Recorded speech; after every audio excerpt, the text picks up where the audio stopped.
pertama yaitu pola mortalitas berdasarkan umur.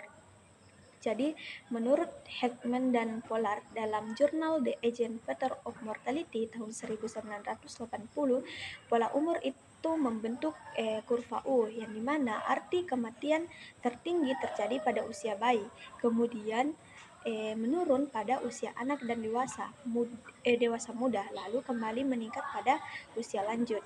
Karena kenapa? Pada bayi itu berisiko kematian lebih tinggi karena faktor biologi seperti kerentangan terhadap infeksi dan komplikasi saat lahir. Nah, pada saat usia produktif, angka kematian rendah karena kondisi fisik sedang berada pada fase puncaknya.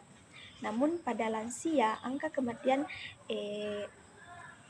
kembali meningkat karena akibat penyakit degeneratif dan penurunan fungsi organ. Nah, seperti kayak kalau sudah berada di fase lansia, penyakit itu semakin banyak yang menyerang. Contohnya kayak hipertensi, stroke, dan diabetes mellitus, dan masih banyak lagi penyakit yang lain. Pola mortalitas juga dipengaruhi oleh jenis kelamin. Nah, secara umum laki-laki memiliki angka kematian yang lebih tinggi dibandingkan perempuan.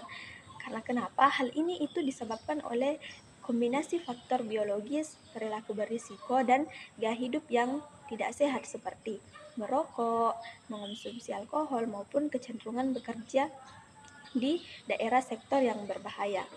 Sehingga perempuan biasanya memiliki harapan hidup lebih panjang bila dibandingkan dengan laki-laki. Pola lain dilihat dari penyebab kematian. Di negara berkembang itu, kematian masih banyak disebabkan oleh penyakit infeksi seperti TB, diare, dan penyakit-penyakit yang lain. Nah, sementara di negara maju itu, penyebab kematian dominan berasal dari penyakit tidak menular seperti penyakit jantung, kanker, dan stroke. Sehingga perubahan pola dari infeksi ke degeneratif ini disebut sebagai transisi epidemiologi. Mortalitas juga itu berbeda menurut wilayah tempat tinggal.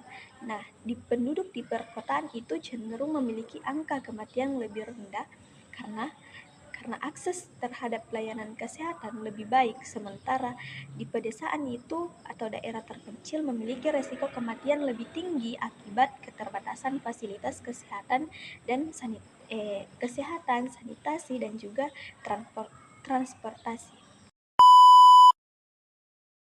Nah, kelompok dengan status sosial ekonomi rendah, mereka tuh lebih rentang mengalami kematian. Karena kenapa? Karena faktor seperti gizi buruk, sanitasi yang kurang baik, lingkungan tidak sehat, serta akses terhadap fasilitas kesehatan.